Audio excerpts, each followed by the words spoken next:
Dolomiti sono intersecate da più sistemi di faglie e fratture che hanno generato il caratteristico paesaggio rupestre a profili frastagliati, verticali. Infatti, la minore resistenza all'erosione delle rocce fratturate ha facilitato l'attività degli agenti morfogenetici, quali l'acqua e il gelo-disgelo, responsabili di periodici crolli.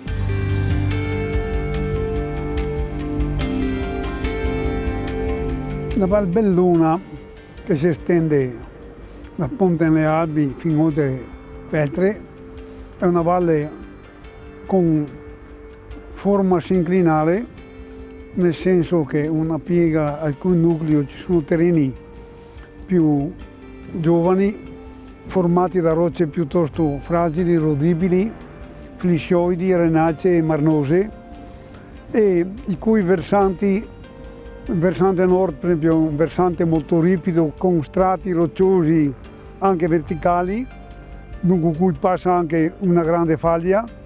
Il versante sud è un versante più dolce, ma con strati disposti a franapoggio, i quali dopo la scomparsa dei ghiacciai quaternari, non più sostenuto il versante, si sono innescati diffusi fenomeni franosi di vario tipo, quasi sempre in forma di scorrimento traslazionale tipo scivolamento, insomma.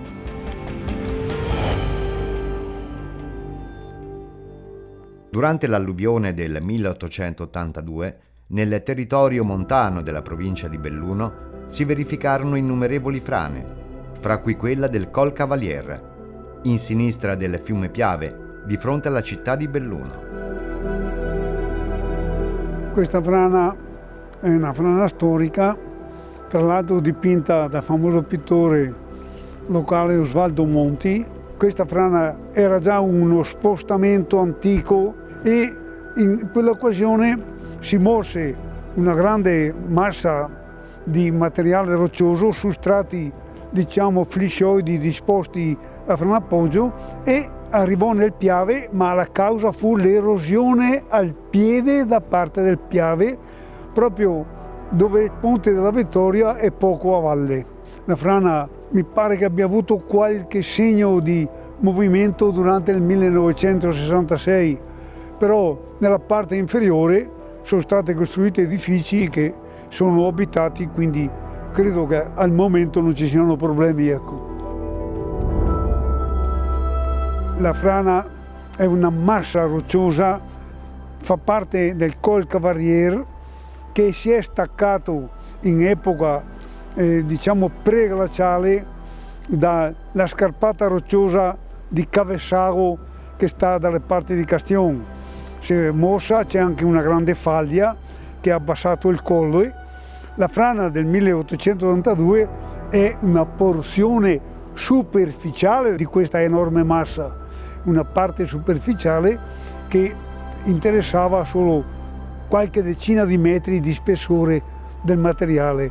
Comunque la scenografia del colle corrisponde a questi fenomeni, tettonica e frana, quindi è anche interessante riuscire a capire la lettura del territorio che molte volte nasconde le reali rischi e le reali situazioni, perché apparentemente tutto è bello stabile.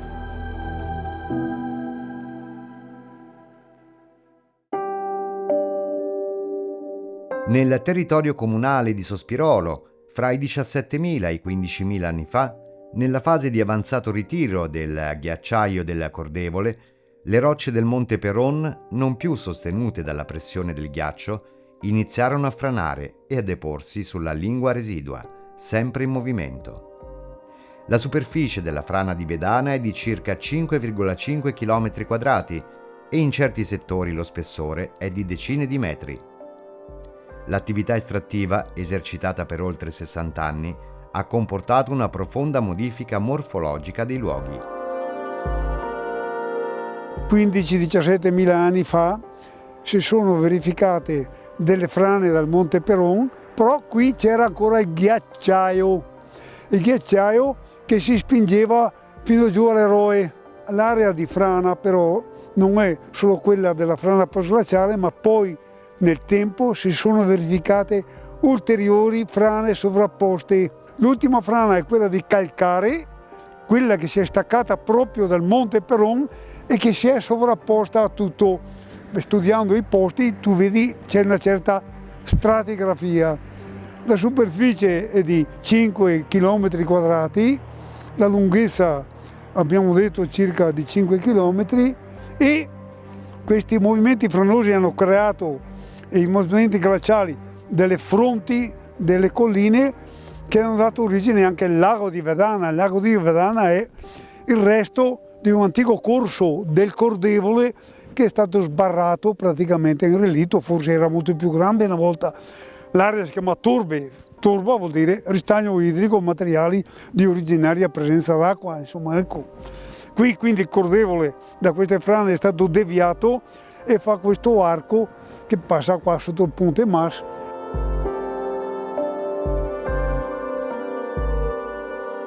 Per oltre 60 anni questi materiali franati sono stati oggetto di escavazione che prendevano i materiali calcarei puri che venivano utilizzati per produrre calce, la quale calce a suo tempo, mi ricordo, veniva utilizzata per depurare i fanghi della Italsir di Marghera, perché era una calce molto pregiata, oltre che gli altri usi nell'edilizia normale.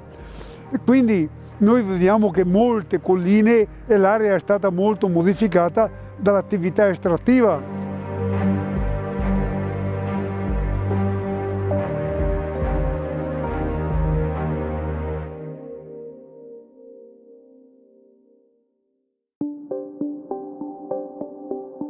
Salendo presso il Passo San Boldo, in comune di Borgo Valbelluna, un antico movimento franoso di oltre 10 milioni di metri cubi ha interessato la zona di Piana della Croda. La frana della Croda Negra, anche in questo caso, ha significativamente modificato il paesaggio. Questa è una frana nota molto grande, frana della Croda Negra, che si è staccata sulla cresta in alto e scesa su strati disposti a frana appoggio per scivolamento di calcari fittamente stratificati, si è spostata per oltre 1 chilometro e ha un volume di una decina di milioni di metri cubi e ha creato tutti questi dossi rotondeggianti che ovviamente frana preistorica hanno creato danni a nessuno, però la morfologia della valle originariamente glaciale è stata modificata da tutte queste ondulazioni che ti permettono di capire il movimento. Noi siamo esattamente su queste ondulazioni, questi colli, è il deposito della frana postglaciale antica.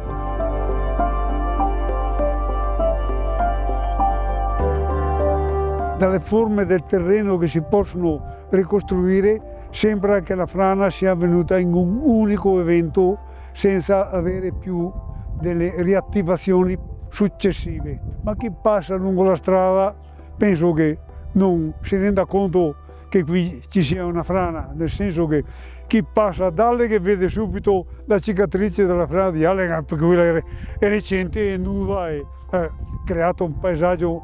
Qua il paesaggio è stato suturato successivamente dalla vegetazione. Le dinamiche geologiche contribuiscono all'evoluzione del territorio in cui viviamo. Fenomeni spesso antichi, altri più recenti, creando bellezza e suscitando stupore e curiosità. Il viaggio nella geologia dolomitica continua.